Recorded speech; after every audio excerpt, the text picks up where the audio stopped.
নামাজ কালাম সবকিছু পারি আলহামদুলিল্লাহ। যে ভালো মনের মানুষ হবে তাকেই আমি বিয়ে করবো। আপনার নাম, কোথায় থেকে এসেছেন, বাড়ি কোথায়, বয়স কত? আমার নাম আলো আক্তার, আমার দেশের বাড়ি বরিশাল জালাপাঠি। আচ্ছা, আপনি বিয়ে শাদী হয়েছে আপনার? না, বিয়ে শাদী হয় নাই। প্রেম করেন? না, প্রেম করি না। আচ্ছা, যদি বিয়ে করেন কেমন জীবন সঙ্গী চান আপনি? অবশ্যই একটা ভালো জীবন সঙ্গী চাই, যে সারাটা সময় থাকবে, তার দুঃখে সুখে সবসময় আমাকে রাখবে, আমিও তার দুঃখে সুখে সবসময় থাকবো। এমন একটা মানুষ চান। জি। আপনার লেখাপড়া কতদূর? আমার লেখাপড়া, আমি মেট্রিক পর্যন্ত পড়াশোনা করছি। কোরআন শরীফ পড়তে পারেন? হ্যাঁ, পারি। নামাজ কালাম পড়তে পারেন? হ্যাঁ, অবশ্যই, যেহেতু আমি মুসলিম, নামাজ কালাম সবকিছু পারি আলহামদুলিল্লাহ। আচ্ছা, বুঝতে পেরেছি। আপনারা কয় ভাই বোন? আমরা 2 ভাই বোন, আমি আর আমার ছোট একটা ভাই। আপনার বয়স?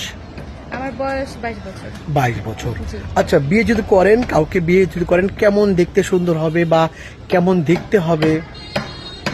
চেহারা বা বয়সটা কোনো ম্যাটার করে না, আসলে মন মানসিকতাটা ভালো হলেই হবে। যে ভালো মনের মানুষ হবে তাকেই আমি বিয়ে করবো, কারণ সুন্দর চেহারা হলে মূল্য দিতে জানে না বউকে, তারা তাদের নিজেদের মতো থাকে, তারা বউকে সম্মান করতে পারে না। আমি চাই একটা ভালো মনের মানুষ। বুঝতে পেরেছি। আলো না, জি। আপনার বয়স 22 বছর, কিন্তু যাকে বিয়ে করবেন ওনার বয়স কেমন হতে হবে? ওনার বয়স নিয়ে আমার কোনো সমস্যা নাই, মন মানসিকতাটা হলেই হবে ভালো।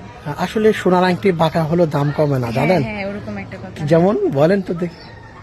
সোনার হ্যাঁ, অবশ্যই, কারণ পুরুষ মানুষকে তো সোনার সাথে তুলনা করা হয়। তারা বেকা হলেও বা তাদের বয়স বেশি হলেও কোনো সমস্যা হয় না, তারা সংসারের হাল ধরতে পারে, তারা সংসারকে ভালোভাবে চালাতে পারে, সবসময় বউকে সময় দিতে পারে, পাশে থাকতে পারে, এমন একটা লোক হলেই হবে। বুঝতে পেরেছি। আলো, একটা কথা, যদি এলো পারে ধরেন আপনার স্বামী আপনাকে বিয়ে করেছেন, বিয়ে করে দেশের বাইরে চলে গিয়েছেন, পরে কি আপনি অন্য কারোর সাথে পরকীয়া করবেন, প্রেম করবেন? না, কেন পরে কি করবো, প্রেম করবো? কারণ আমার হাজবেন্ড তো আমার জন্যই বিদেশে কষ্ট করছে, আমি কেন পরকীয়া করবো? না, অনেকে তো প্রেম করে, পরকীয়া করে। না, না, এমন সবাই তো আর এক না, কারণ এক এক মানুষের এক এক রকমের চাহিদা থাকে, এক এক রকমের মনে করেন যে ইচ্ছা থাকে। আমার ইচ্ছা সবসময় যে আমার হাজবেন্ড আমার জন্যই সবকিছু করছে বা আমার জন্য কষ্ট করতেছে, আমিও তার কষ্টে সবসময় পাশে থাকবো। সঙ্গে থাকবেন। হ্যাঁ, হ্যাঁ। বুঝছি। আপনার সাথে যোগাযোগ বা কথা বলতে চাইলে কিভাবে যোগাযোগ করবেন? আপনাদের মাধ্যমে যোগাযোগ করলেই আমাকে পাওয়া যাবে। আমাদের মধ্যে দর্শক আলোকে দেখছেন, আলোর সাথে যোগাযোগ বা কথা বলতে চাইলে একটি নাম্বার দেখা যাচ্ছে, এই নাম্বার ইমো, হোয়াটসঅ্যাপ সব আছে। ইমোতে বা হোয়াটসঅ্যাপে আলোর একটা স্ক্রিনশট মেরে পাঠিয়ে দিবেন, সঙ্গে ভয়েস করে পাঠিয়ে দিবেন, আমরা যোগাযোগ করে দেবো। আলো, বিয়ের পরে স্বামীকে কি বলে রাখবেন আপনি? অবশ্যই এমন একটা নাম দিব যে নামে উনি খুশি হবে, সবসময় তার ভিতরে একটা ভালোবাসা কাজ করবে, এমন একটা নাম ধরে রাখবো। এমন একটা নাম দেবেন। জি, যে এখন না বলি তাহলে আবার সবাই জেনে যাবে। আচ্ছা, আপনার পরিবারে কে কে আছে? আমার পরিবারে আমার মা আছে, আমার ছোট একটা ভাই আছে, আমার বাবা নেই।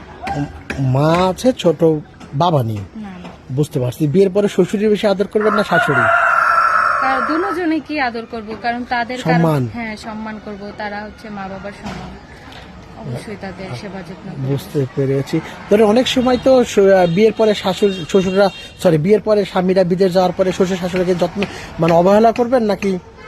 না, না, না, অবহেলা করবো কেন? তারাও তো আমার মা বাবার স্বরূপই, তারাই তো আমার মা বাবা। একটা মেয়ের দায়িত্বই হচ্ছে বিয়ের পর শ্বশুর শাশুড়ির সাথে সংসার করা, তাদেরকে নিয়ে ভালো থাকা। বুঝতে পেরেছি। আল্লাহ, ভালো থাকবেন। আসসালামু আলাইকুম।